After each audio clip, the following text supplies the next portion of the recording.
Good morning. Welcome to this month's training on patient and evacuee tracking with Rapidtag EVAC. As the title entails, today's training is on how to use Rapidtag to register and account for evacuees in the instance of an event. During the training, if you have any questions, feel free to unmute yourself and ask, or you can use the chat function to send me your questions or comments. If you'd like to, as we go through the demonstrations for each of the applications and functionalities, feel free to follow along. If you have Rapidtag up, if you have Salamander Live up, as well as the track. Those are the three solutions that we will be covering today. All right, so just a high level. In short, Rapidtag EVAC is a PC-based solution that allows you to quickly register evacuees by scanning their driver's licenses or state IDs and then printing them an ID that contains an interoperable barcode. As you can see from this image right here, there's a barcode that prints off right there. This is the 2x3 Rapidtag EVAC design. That barcode can then be scanned into the Track app to track their movements, and that could be due to transfers, let's say transfer to an alternate shelter location, if they're being transferred to like a medical facility or a hospital. Now for long-term evacuee support, the Track app can also be used to check in people in and out of the site for accountability. Also, on top of registering people, Rapidtag EVAC can also be used to register and track household pets and belongings. And then what that does is it just allows you to link them to their owners to manage reunification efforts. Now, some things to note when setting up your Rapidtag EVAC: you should have the laptop with the Rapidtag EVAC software installed. We normally recommend you install that on a laptop, which makes it mobile. You should also have a USB scanner and then the printer with your printing supplies, such as your labels or your wristbands, whatever media you're looking at using.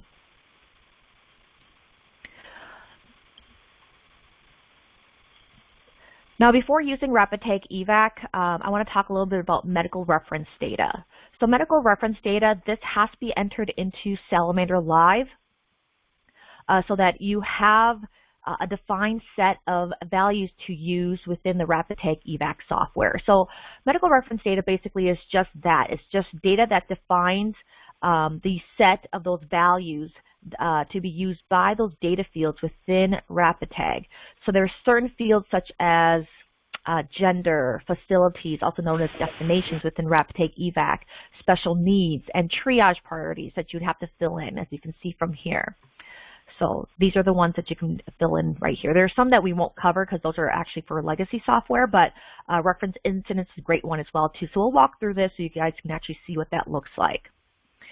Now, only users with the assigned role incident medical ref can add medical reference data.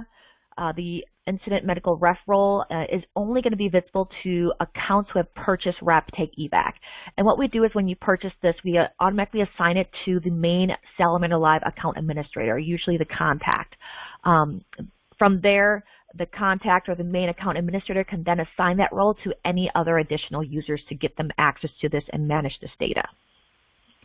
So I'm going to walk you guys through that process so you guys can see that. So I have Salamander Live up on here. So first off, for setting up the medical reference data. So it's going to be under security users. So you would obviously need to have security user access in order to be able to do this.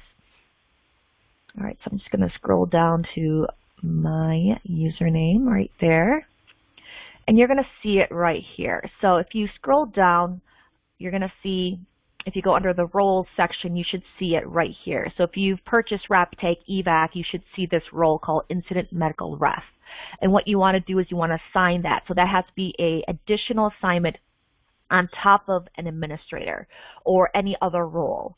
So it has to be assigned in order to see those data points within Salamander Live.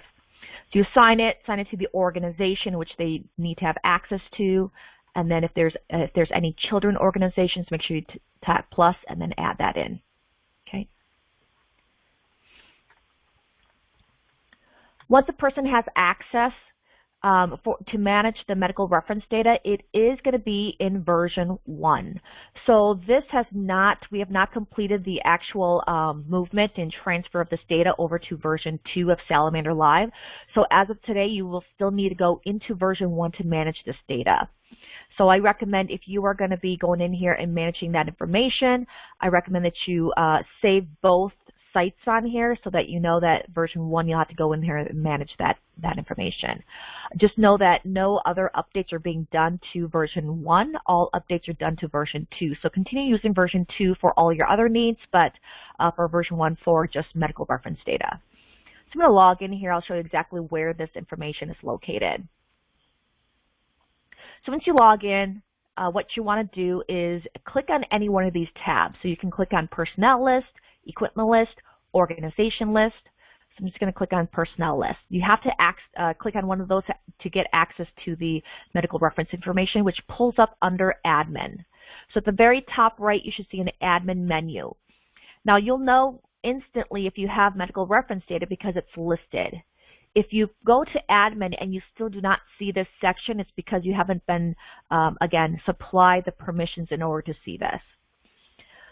So right here, first off, you're going to see is the Salamander Live account. Basically what this is the account in which is going to get these reference data that you're setting up right here. So if your account has multiple organizations and they all have different access, meaning your users have different access, you may want to set up medical reference data for each of those organizations, unless they're all going to be shared across, so you might just leave it at your organization right there. It just really depends on what their RapidTag EVAC computer is pointing to from an organization standpoint, okay? But you can go in there, you can click, and you can change that, okay? So like for example, I can go in here and I can change the organization. So right here, these are all the child organizations underneath my account. So I can go in here, select the organization in which I'm looking at setting up reference data for. Okay. Next one is reference incidents. So this one's actually very it's very useful, especially if you have multiple RapidTag evacs and you're looking at setting them up at different sites or locations. For instance, in evacuation, let's say it's a hurricane evacuation, you've got set up multiple sites for shelters. You can go in here and you can set up those that as a reference incident. Like for example, I've got this hurricane in here. This is from a different organization, but you can go in here and set up just a hurricane template. So in this case, you can say this. You have to put a start date and a time in there. I recommend not using an end date if you are looking at reusing this template. Okay. And then, because if you put an end date in here, once that end date is met, what happens is this template is no longer useful. So what you have to do is you'll just have to go in there and delete that end date if you have one in there. If it's training, of course, you can mark it as training. If it's not, uncheck it. But this is where you would go in and add your assignments. So in this case, this information is going to pull into RapidTag EVAC. I'll show you exactly where that pulls up. So in this case, down here, assignments list, you can actually go in and put in all your locations. So if you wanted to use this as a template, you can go in and let's say these are all your hurricane shelter type locations, okay? All your shelter locations for a hurricane. You can go in here, you can click add, and then add in those assignments. So I'm going to put here Moosewood Community Shelter. Okay. You can just go in here and just add in a whole bunch of them.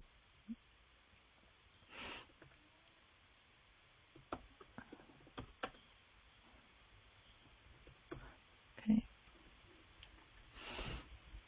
So you can just keep going, keep adding your list, and all this is going to pull through on within your RapidTag EVAC.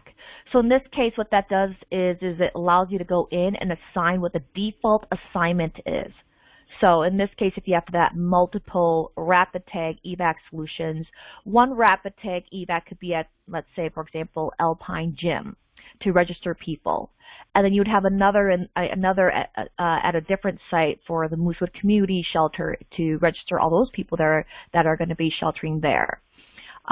So because the reason why the assignment is going to be important is because by default, Rapidtag EVAC only has one assignment. So if you don't use a reference incident, it's going to put everybody into a registered assignment. Okay, registered assignment. And then if you wanted to show that they're actually at, a specific location, you'd have to use the facility field or the track app to move them into that specific location or assignment. So this right here just allows you to skip that step.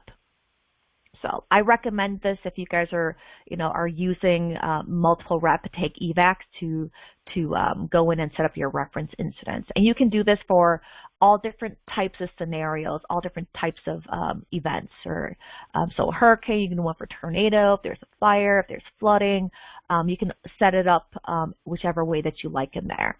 So these ones right here, you'll see that flooding and wildfire, they have end dates in here.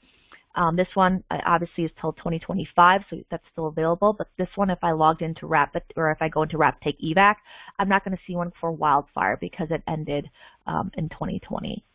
Okay, so I can just easily go in there, edit that. I can delete this end date and then save it, which would now make this available for me to view within Rapidtag EVAC. Okay. Other things that you have in here, facilities. So in this case, if you didn't want to use reference incidents like this and you wanted to just add in the facilities or destinations, you are able to do so. In this case, this facility list, you can have a bunch of them in here if you'd like to. Again, you can just, this list would be selectable through Rapidtag EVAC under the destination field. So all these I have in here will be viewable. So I can just go in here, click add, just open text, enter the facility name, and then click save, and it'll bring you back to your list. Okay. So you can go in here, you can edit the names if you need to. If you want to remove them, you can remove them from here. So I'm just going to remove these ones right here. Okay. So these are just, again, you could put hospitals, animal shelters, sites in which you're going to have for all of your evacuation sites. Transport facility complaint are not part of the Rapidtag EVAC system. Those are from our legacy software, so no need to go into those. Also, medical options are also part of that legacy software. Gender. If you don't enter in gender information in here, again, you can choose to put MFU or you can spell it out. Your gender field within Rapidtag EVAC will be empty. So it's recommended you go in here and fill in something for gender, and then make sure you click save. Special needs.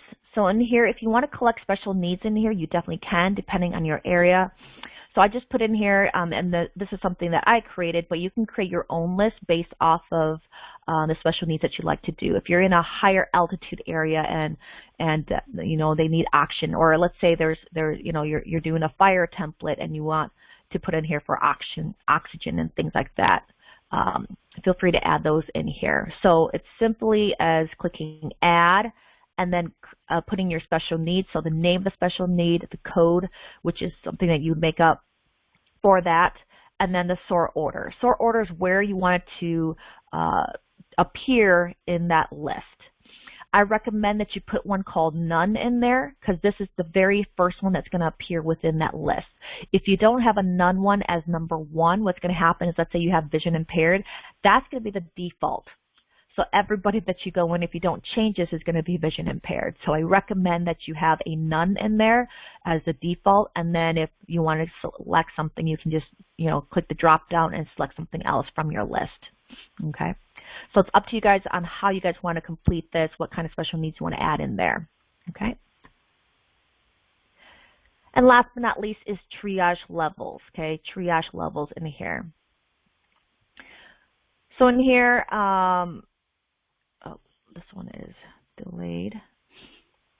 So you have your triage levels. So this black, red, yellow, green, white is the coloring. So and when you log into Rapidtag EVAC, if you go to the priority field, you're going to see that if you click on the little drop down, there's going to be colors in there. This is the text that appears within that color. So you can use a numbering system or you can use the actual text or definition if you want to. You can write out the description, whatever it is that you want to put in here. You just want to make sure that all your Rapidtag evac users know exactly what those numbers mean, or that description you put in there, what that means. Okay, so this allows you to just track their triage levels. In this case, they're evacuees. If they're hurt and they need immediate medical attention, this is where you can go and mark them as red or immediate in here. Okay. And just make sure you click Save to save your list. Okay. So then all this information that completes our medical reference data, all this information is saved within your Salamander Live site. So right now it's not yet available, so if you make any changes in here or additions to this list, anything regarding your medical reference data, it's not going to yet appear within Rapidtag evac. There is a step that you have to do within Rapidtag evac in order to get this to pull over. So I'll show you that process. Okay. So any questions so far on medical reference data? Okay. If there are none, I'm going to minimize this, and I'm going to pull up Rapidtag evac. So here's my Rapidtag evac. I apologize, I can't make this screen any larger, meaning the text any larger, so I apologize on that if it's smaller on your screen. But at the very top, you're going to see this action. So how do you go in and pull this medical reference data? So at the very top, you should see an actions button. Right there, you're going to go down and you're going to do this one right here. You can press F9 on your keyboard, or you can just go to actions and get external data. What's going to happen is going to go up to Salamander Live. You'll see it change down the bottom here where it's sending data. So it's going to go up to Salamander Live, grab all that updated information, and then pull it through to your Rapidtag. Okay, so Rapidtag evac, it is recommended to use this with internet connection. How do you know if you have internet connection on here? It should say online. Okay, so if you're working offline where there's no internet connection, it will be in red and it's going to say offline. So a couple things to note with syncing. So Rapidtag evac is one-way sync only as of today. That means that the data that you collect within this application, you have to manually send that up to Salamander Live. No information from Salamander Live comes back into your actual application. Okay, so it's one way only. Information being sent up, and that's it. Okay, so here's the send button right here that you would go in. I'll talk about when you would want to click send. Okay, when we actually get into the demonstration. So in here, for every Rapidtag evac computer, and you'll notice this if you have our other PC-based solutions, that you always have to start an event. Reason for that is that if you have multiple events running and you have multiple Rapidtag evac computers, you can actually go in and create separate type events. Have one for event 1 and then the other Rapidtag evac for event 2. Okay, so everything is basically separate. So in this case, and then on the back end is when you can allow, you can go in, whoever the administrator can go in and select what needs to be joined or merged so that that data can be seen within the same event. So you have that common operating picture. So all you have to do in here is click Start, and then you're going to see this Edit Incident Information window. So under here, it's the name of your event. Okay, so let's just put on here. Let's do. I'm going to do Minneapolis. I'm in Minneapolis. I'm going to do Hennepin County flooding. Okay, so let's say it's a flooding. If it's a hurricane, again, you guys know it's hurricane season right now. So if you're in an area that is in the pathway of a hurricane, this could be hurricane, flooding, fire, whatever it is, whatever type of incident that you're looking at recording evacuee information for. Okay. Actually, you know what? We'll do the hurricane one because I've got hurricane. Okay. And we'll just call this one hurricane. Oh, This is Hurricane Berta. Okay.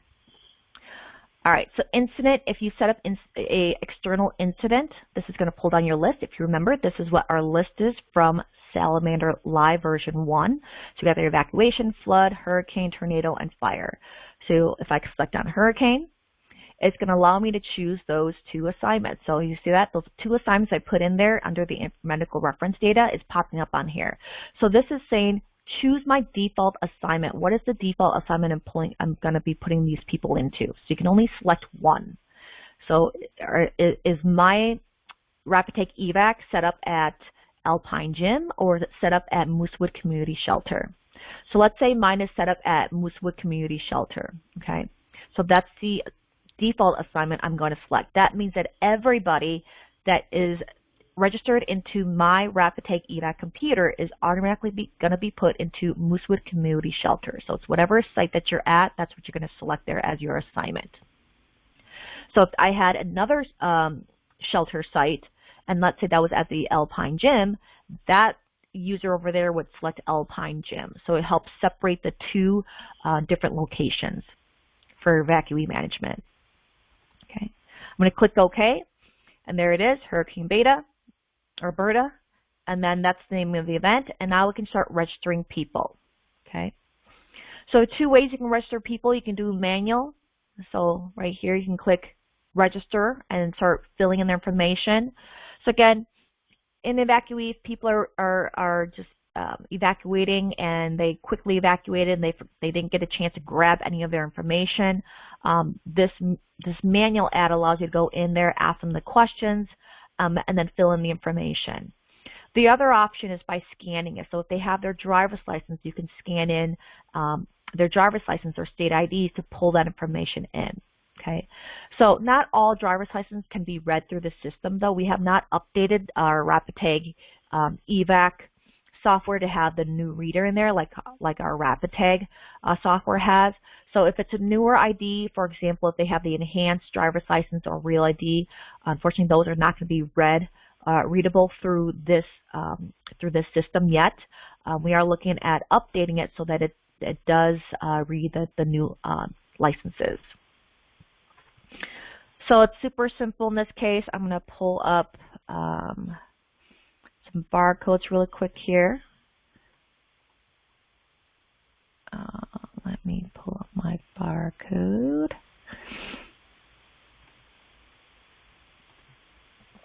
Okay, so simply it's quickly as scanning the driver's license. So it's not a real driver's license. So when it says any existing information that conflicts with the scan data will be overwritten. Reason why this pops up is because I clicked register. So you see this, even though I didn't enter any information in here, it's going to say that every single time. The reason for this is you don't actually need to click register in order to scan someone's ID. Basically, I'd recommend not clicking register so you don't get that. So simply just go in here, scan, and it should read the ID. You see in this? So it's pulling this person's information based off of what's within that driver's license. So in this case, that driver's license had the person's first name, last name, their date of birth, and then their address information. Now, not all IDs contain addresses. It just really depends on that state and what they embed in that driver's license. So information you can fill in here. You got a class. So in this case, you got adult, caregiver, child, infant, pet. So some things to note on here. The very first person, so this is going to be for any scan. So any first scans that you do will always be head of family. Okay. So if, let's say you're registering a family in, make sure you put the head of family in there. I mean, whether that's the mother or the father, whoever that is, scan them in first, and then you can go in and add in any of their children and their pets and belongings and such. Okay. So they can kind of create that linkage all the way up to that head of family. Gender, because I filled this in under the medical reference data in Salamander Live version 1, I have these available. This is where I was saying that if you don't fill that in through V1, you're not going to see these options. Okay. And then address line, if it did not pull in the address, this is where we recommend to ask them for their address information. This is going to be useful in the case of re-entry. So let's say they're in an area, they're evacuating because their area was a mandatory evacuation. So until they get clearance to go back, you know, you want to double check to make sure that these are the individuals based on their address are, you know, have been okay to return back to their homes based on the situation. Okay. So we recommend, you know, to take down this information. Line 2 is an open field. So we recommend putting in phone numbers in here. If it's a child, guardianship information, or even a pet, guardianship information, division number, things like that. So it just really helps in again, collecting more information about that individual you're registering. So I'll put a phone number in here. Okay. State, zip code, and then what you do is you're going to click next. So when you click next, you can click next or you can click on the track tab. So the track tab in here is going to be tracking information. So first things first, ID number, don't change that. Everybody that's in the system has to have a unique ID, okay? I recommend you not going in here and changing this. Just leave it as the system generated one. At the top here, you have priority. If this is something you're looking at, capturing for all your evacuees, this is where you can go in there and do that. So if they have, you know, let's say they have minor injuries, they've got a couple scratches and stuff, you're like, okay, that's just a couple scratches, no need for worry. Let's say if they need immediate attention, you can send them to your medical tent if you have someone get medical attention that way. Okay, so you can select the priority for triaging right here. This destination field, this is what I'll tell you guys, that you could put in their final destination. In this case, if you weren't using the medical reference incidents where an assignment is selected. So you can select this for what their destination is. The difference between destination and assignment is that the destination, it doesn't track it in that case where, for example, destination, if you put in, let's say they are going to Alpine Community Shelter, and later they're going to be switching over to, let's say, the Moosewood Community Shelter because that's where their family's at. They want to change over. If you go in here and change it, it just changes their actual location. So there's not going to be some sort of tracking that says that they were at Alpine Community Shelter and then they were moved to Moosewood Community Shelter. So it doesn't do it that way. It's just going to, when you pull the report, it's going to show their new location, which is Moosewood Community Shelter. So if there's movement involved when it comes to your evacuees, you have to use a second application. So the track app is where you would actually do movements. So Rapidtag EVAC does not allow for tracking of movements. Okay, so it's only for registration. So it's registering them from where they're being registered into, what site they're being registered into. That's why we like using the assignment piece, because the assignment in this case, what this does is it creates these assignments. So in Salamander Live or in the track app, as soon as I open up the track app, I can join this event called Hurricane Berta, and I'm going to see these two assignments in here with Alpine Gym and Moosewood Community Shelter. And within each of those different assignments, I will see all the people that's been registered into those assignments. In this case, that's where I can do the movement. So if someone was at Alpine Gym and they wanted to be transferred over to Moosewood Community Shelter because that's where their family's at, you can use the track app to make those movements. So it'll have a history for that person that they were at Alpine Gym, and then it shows what time and date that they moved into Moosewood Community Shelter. So it gives you that accountability for all your evacuees. Underneath special needs, this is that special needs area I was telling you about within version 1 for Salamander Live, where you can go in and create that list. This is where I was saying that you want to create a none. You see that the very first one is the default. So if you didn't create that, it's going to show your very first special needs, and that would be the same for every single person. So make sure you create a none option, okay, and always put that as the first. Once you fill in the tracking information, click next. It's going to take you to miscellaneous. I don't know a lot of people that fill in this information. I don't know a lot of people that actually give you social security numbers and mother's maiden name. I mean, it'd be hard enough to grab this information from some people. Not everybody has phone numbers or emails. And again, if they don't want to give an address, if they want to give like a contact information like email, But again, you grab as much information as you want. But so in this case, for miscellaneous, if you can't grab this information, just move on. Next is the family tab. So the family tab is where you can go in and create your linkage. Okay, so right here we have Joe Ashburn as the head of family. If he was just by himself, let's say he's done, he's checking in himself as an individual, we would make sure that our print when finished button is selected and then click finish. Okay. What that does is it basically is going to send information over to your printer and start printing him an ID. Your IDs that you can print off can be a couple of different types on here, right? So let me just pull this up. So on here is a 2x1. So again, this is just a 2x1 label. What I see a lot of people use these for are for belongings. But again, you have this, it's just real basic information, right? So 2x1, a little sticker, puts a triage level in there and the ID number, and then you've got the barcode. Other one is the 3x5. So this is a larger type ID. So again, this is a sticker as well too. So you got a little bit more information on here for this person, and then here's that interoperable barcode.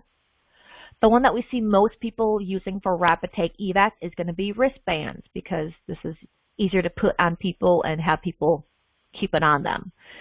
So again, this was just for an actual belonging, so it's a red bike that was entered in the system. So this is more of a linear barcode versus I know this is right here, it's an old ID. So it'd actually be printing off get the QR code in here versus the linear barcode. So, and my Rapidtag EVAC isn't set up for printing, that's why. So, so I've got the older ID in here. But this is what you would basically see. Okay. So in this case, if he's done, I can click finish. It'll add him in here. But if not, let's say he's got his wife and his daughter and his dog in here that's checking in, you can add them in. How do you do that? By clicking add new. So if I click add new, what's going to add is it's going to add, you see in here, type is family member. So it attaches a new ID number to this person, but in the back end there is going to be a linkage that attaches this person to the head of household and their ID number. Okay, so let's say this is the wife. Wife doesn't have their ID on her. She just ran out of the house really quickly and they forgot to grab her bag. So you can put in her name, okay, class, gender. If you want to collect date of birth, feel free to do so. You can see in here that it automatically fills in the same information. So address, phone number, city, state. So in this case, if you want to change the phone number in here, you definitely can.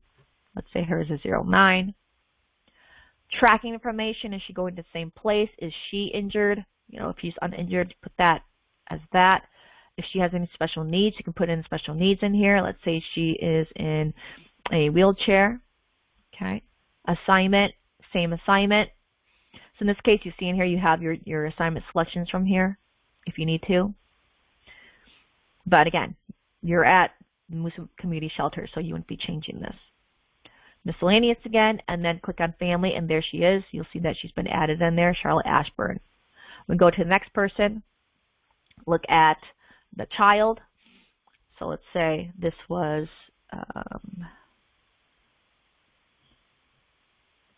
Greg. So here is a child. If it's an infant, you could put that in there, gender. Okay. And then you could put in guardianship information.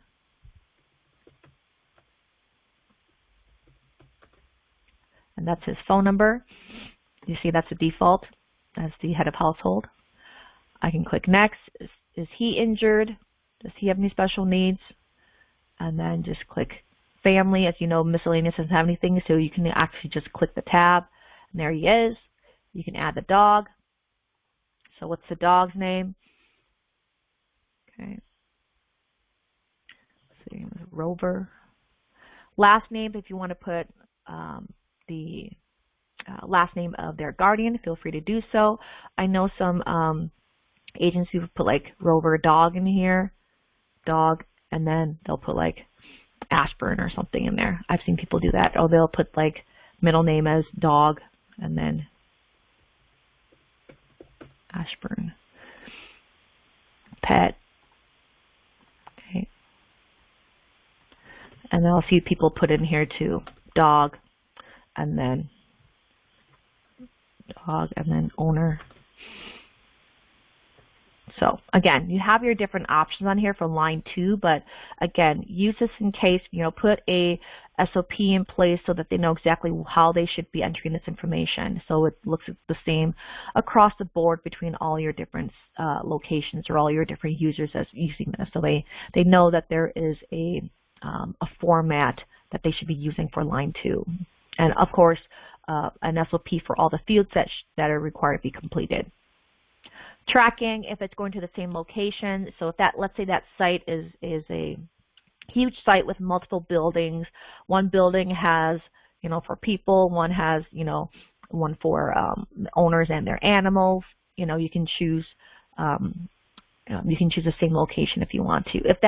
If that dog needs to go to a different shelter, in this case, you don't have it in here. So in this case, this is something you have to still figure out beforehand, of course, and create that as an assignment.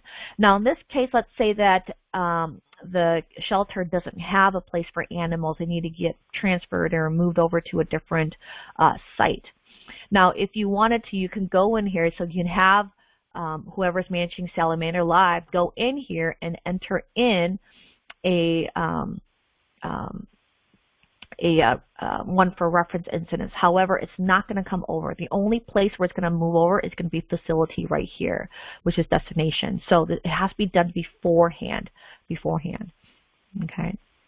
So if I go in here, it's going to kick me out because I've been idle for too long.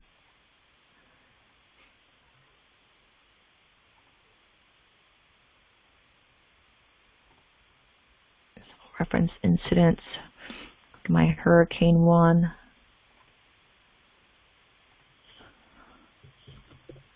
Animal shelter. Very creative today. Okay. So I can go in here. I can click finish. I can go to get external data. I'm just going to show you this real quick. Okay. Edit. See, it updates it in here. So now animal shelter is entered in here, and then I can go in here and finish. So it allows you to do this. See, this list you normally would have beforehand. It's recommended you do it beforehand. But if you don't, and the person's trying to put this information in, they can radio out to whoever has access to Salamander Live. If they have access, they're on a computer, they can just go into Salamander Live, go in there, enter in the new site, and then they could just select that from the drop down now, and then click finish. And what that's going to do is it's going to update in the dog Rover, so that you know that that pet has been put into the correct location. Okay, so you can see here class is pet. Questions so far?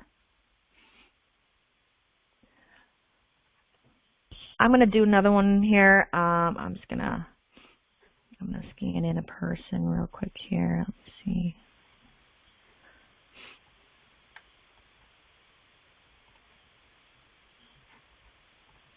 Put in. Okay. 123 Main Street. Here's his phone number.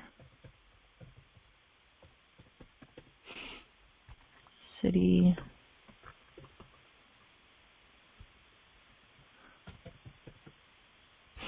Okay. Tracking, same location, uninjured. Okay. So this person is finished. I don't have printing, so I'm just going to print in here. But when you print on this case, this is what you're going to see. You're going to get this little window that says, do you want to print all? So if this is a family, you would see everybody listed here. We recommend that you print off an ID for every single family member. So in this case, if this was Joe Ashburn's family, there'd be 4 different tags that would be printed off. One for Joe, one for Greg, Charlotte, and then also their pet. Okay. So you have your option. This is where you can select the design. Again, I said I don't have the designs on here. That's what's not populating on here. But your designs on here would pop up. You'd have a couple different designs to select from. So in this case, I got Ben Snyder in here.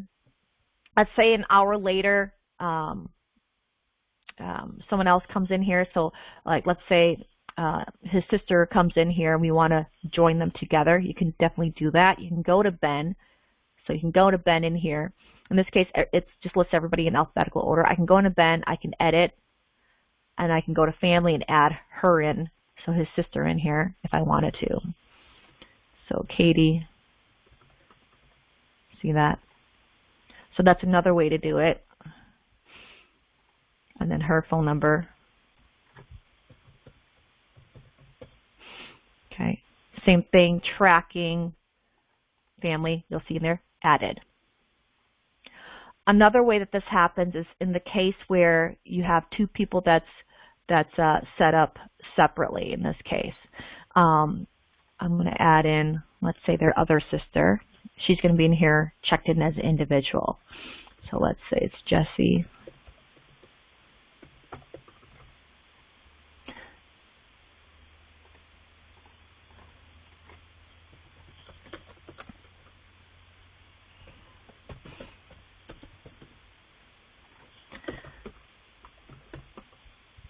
Okay, so I'm just adding her information in here. So nothing in here, so I'm going to add her in here.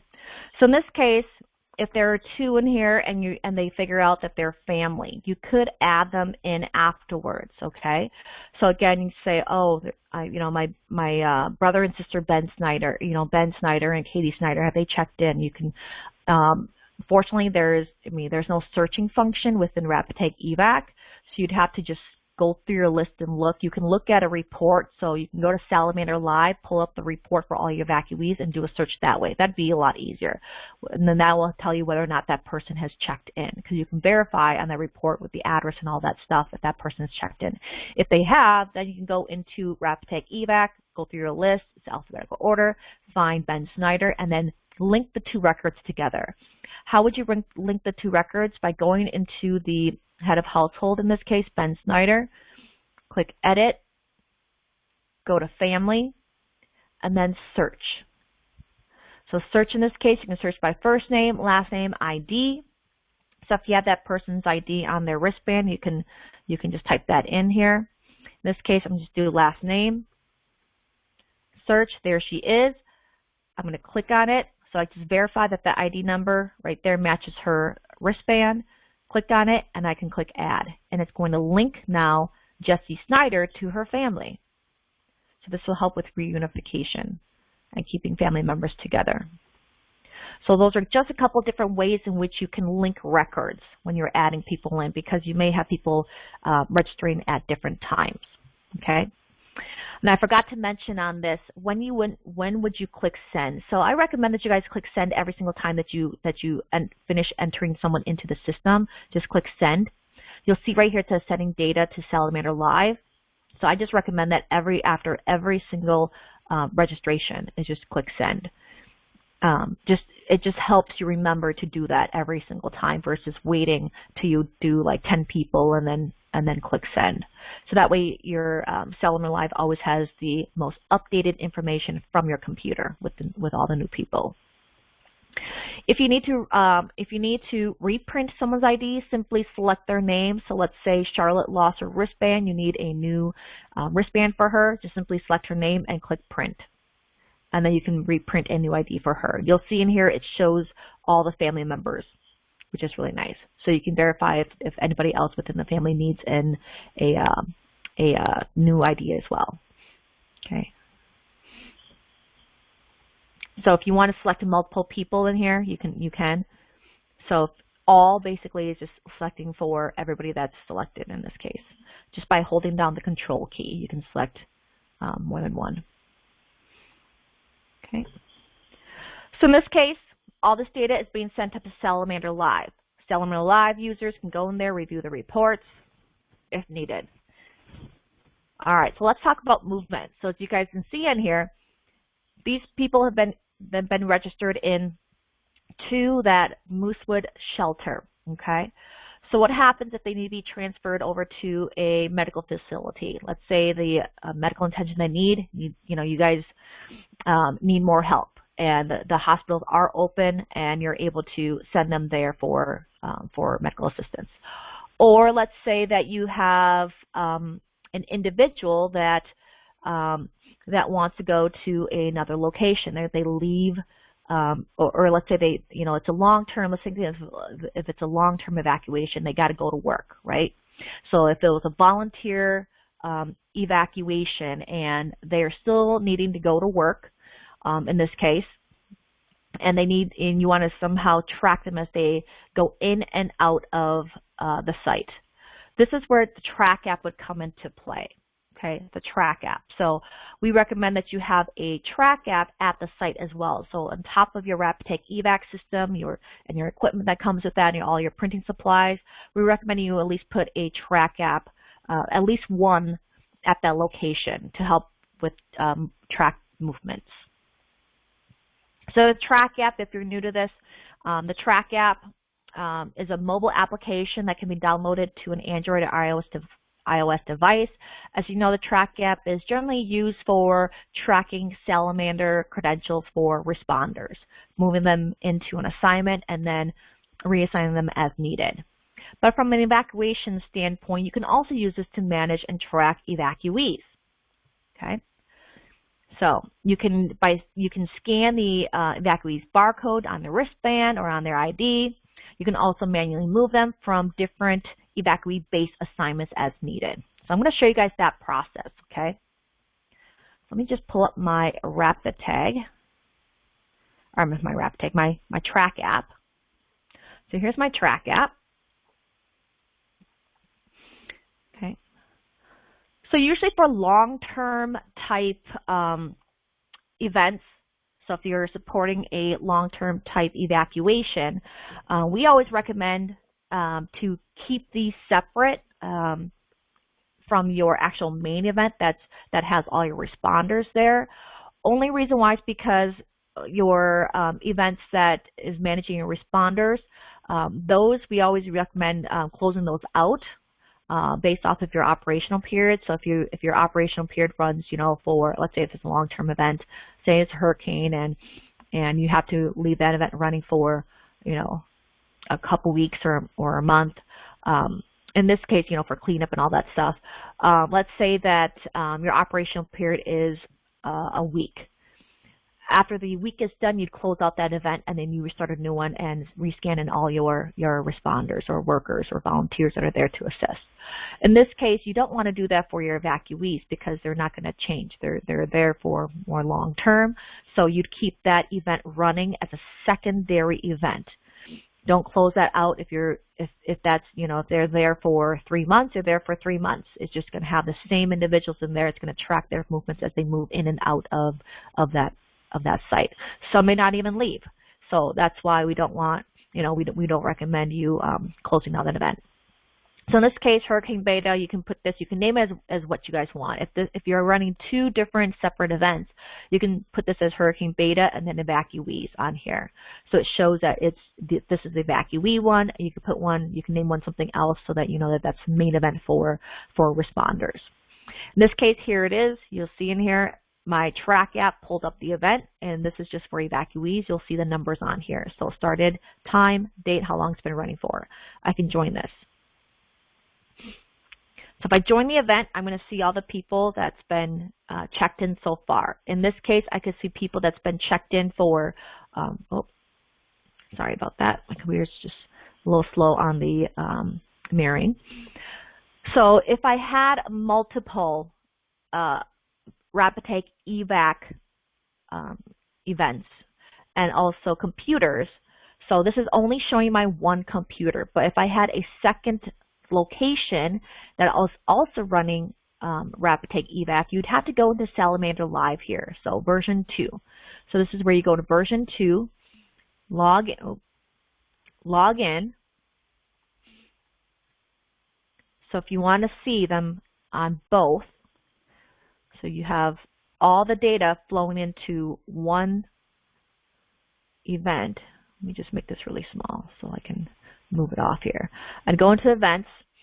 I look up my 2 Hurricane Berta evacuee events. In this case, I only have 1, but in this case, if I had 2, like for example, if this was actually 1 as well, I can join those 2 together. Let me just reactivate this. So let's say this is Hurricane Berta, Moosewood shelter location, Alpine. Let's say this was Alpine. I can join the 2 together. I like this name better, so in this case, I can name this one, or I can make this one as the parent. I can merge those 2 together so that we have one operating picture for the both shelters. Okay, I can join the 2 together, name them as, and join them as such, and now the data is going to flow through. Okay. In this case, if I wanted to change the name on this, I could. I can edit this, so this is just for evacuees. Let's just change it here. Put this for evacuees, or or shelters, whatever you want to put it as. You can put an address in here if you want to. Okay. Save. Okay. So now that is saved. If I go in here and make this bigger, okay, I back out and I update this, you'll see the name has changed.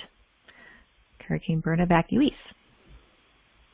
You'll see that I've got 8 people now. So that event actually had 1 person in there. Okay. So that event had 1 person in there. It added in here that that person was checked in whichever shelter it was put into. So that one was just a registered one. You see that was just a basic one. But if it was Alpine Gym, you would see this as Alpine Gym. So in this case, this is where you would now track the movement. As people are moving from shelter to shelter, this is where you can track it. So in this case, let's say that I'll just put this in this. I'm gonna move this person. So this is where, let's say if you did this in this way where you had registered only and now you're creating a new assignment called Alpine Gym, this is how you would do it.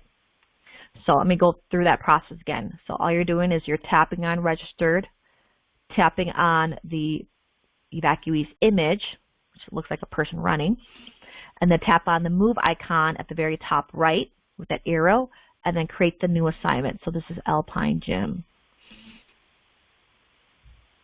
Okay. And now you've got a new assignment called Alpine Gym. Okay, there it is.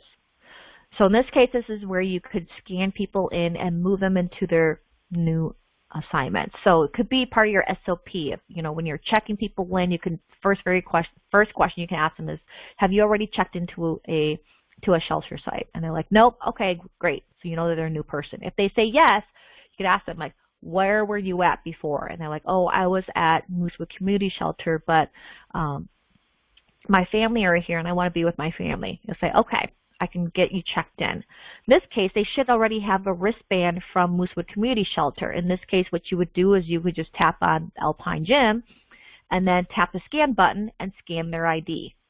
Okay, so that's how that would work. And now they would be moved into this new assignment. Okay. In this case, if I had Joe Ashburn, I can scan his ID. And there it is, Joe Ashburn added to Alpine Gym. So there he is. See that? Nice, quick, and easy. So it moved that person. You see that? It moved him from the community shelter over to Alpine Gym.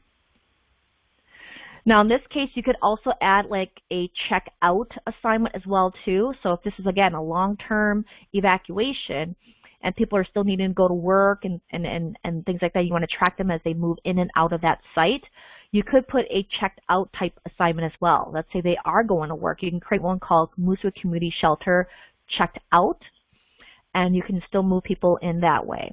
So in this case, if this person was going in, let's say Charlotte has to, or Joe, or what do I see here? Greg. Not Greg, Greg's the child. Ben. Ben has to go to work. So I can put in here, I can create a new assignment called Moosewood Community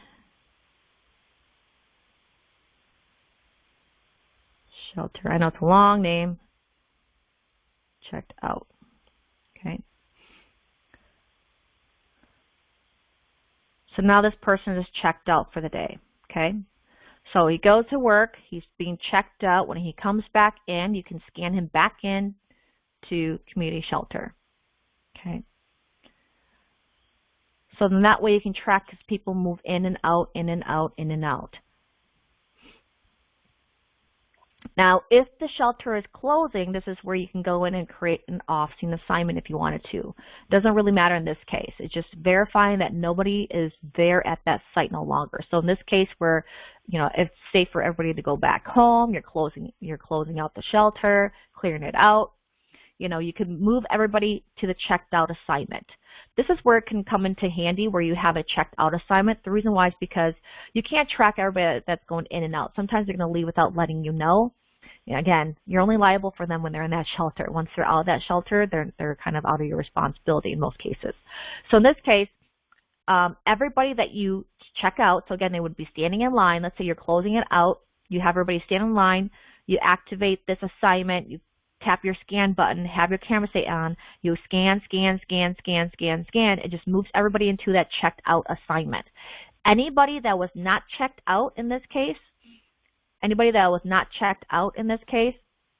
you can immediately just put them into the off-scene assignment. So if there's no timestamp for them going from the shelter to the checked out and then off-scene, that just kind of gives you a visual cue when you're looking at the reports that those people weren't there, that they weren't physically checked out of that assignment. And so you had to move them to the off-scene assignment. So that just kind of helps with your workflow in that case. So again, just talking about workflow standpoints, it's just a way for you to track all the evacuees as they're within your within the site where you're responsible for them, and then as they're moving in and out of the building, as well as from your site to a different location, whatever that is, hospital, different shelter, etc. Okay. All the reports that you're going to see in here are going to be available within Salamander Live right here. So I'm going to refresh this real quick, just make sure I've got the new data. But all your evacuee reports are going to be in here. So it's going to pull the address of the event location, so where they're at. So this is the address I put in here for the shelter site. So I can go to report here. You're going to see this one right here, which is the contact information. And then you're going to see one at the bottom for patient activity and triage. So those are the 3 reports. So patient evacuee contact information, this is going to be a great report. Shows all the address information, contact information you entered in for each person, including line 2, which is the in that address line. So this is basically what you would see on here. Let me make sure this is big so you guys can see this. Okay. Let me change these so that they're actual numbers. So you see in here the ID numbers that tells you if they're a family. So here Joe Ashburn, that's his number, 915. Here's all the 3 people that are connected together with Joe, 915. So you see his family members are marked together. See address line, their phone numbers. You can see on here who owns who. So this is dog owner, phone number. Here's Joe Ashburn. He's the guardian for Greg Ashburn, who's a child. So you see this information, extremely useful. So this is going to be great for helping with reunification. It shows exactly where they're at. So you can see who's at Alpine Gym versus shelter, etc., and who's been checked out. Activity dates. So again, this is the date that they checked in, the registration, and any special needs. The other report in this case is more for triage and activity. So this activity one is great because if they've been moved, you'll be able to see that movement.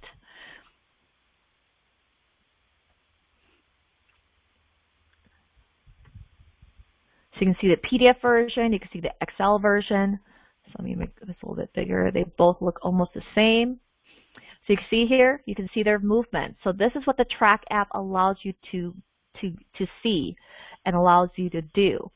So Joe Ashburn, you're going to see in here, he was at Moosewood Community Shelter, and then it shows them at 9:54, he was moved to Alpine Gym. Same thing with Alex Chase. So if you're not using that medical reference data for the reference incidents and you're just using the registered one, you can see that he was registered and then he was put into Alpine Gym. So again, through the Track app. Again, Track app is the only one that can create new assignments and do movements. Okay. Registration is only done through Rapidtag EVAC. So you can see all this information. So we see here, Rover, the dog, was at the community shelter. That's where he originally was registered, but then he was transferred over to the animal shelter. So you can see all the time and date stamps for all that. If you wanted to like put in bus transport, like say there's transportation and there's transportation that's being provided to move these people from location to location, you could create a new assignment called bus transport, and then you can scan people if they're going onto that bus, and then as they check into that new location, you have another person that's standing at the door to check them in. So you can be as microscopic as you need to make sure that you've got everybody in the different areas that they're supposed to be. So again, the Track app allows you to do that. So again, we recommend you use the two together to create that, to create the tracking and accountability system that is going to be able to do this piece right here for you. Okay, so I know it's in 10:01, so last thing I want to leave you guys with is the workflow. Okay, workflow. So again, this workflow that I just talked about is right here. So 5 steps. Log in to Salamander Live V1, make any changes to the medical reference data. So again, just reviewing the workflow that we just went through. Step 2, open up Rapidtag and get reference data. So that's function 9. Step 3, start the event in Rapidtag. And I apologize, forgot to put in here. Start an event in Rapidtag and select the reference data. Okay, select the reference data. Let me put that on here so you guys can see that. I apologize on that. Let me put that here.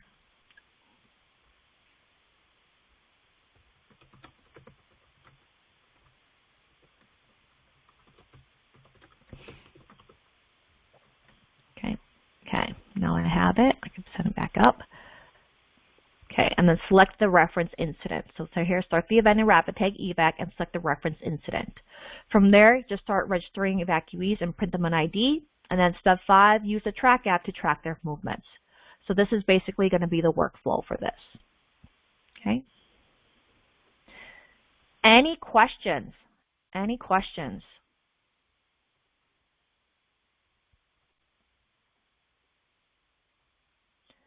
Questions or comments?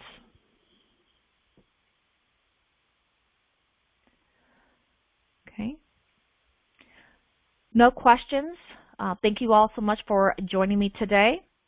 If you want to review this again, I do have another training that's coming up in the next couple weeks.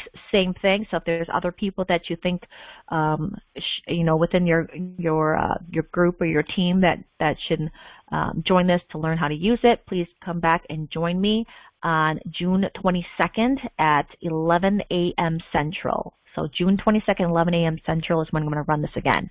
If you're working through this and you have questions, please feel free to reach out. My email is training@salamanderlive.com. You can also reach out to your local rep that can assist you, or you can also contact us through our support line. So this is our 24/7 support number, 877-430-5171. You can also email support@salamanderlive.com for any of your questions. Other than that, I want to thank you guys all so much for being a part of today's training. Hopefully you guys have a great day. Take care, everyone.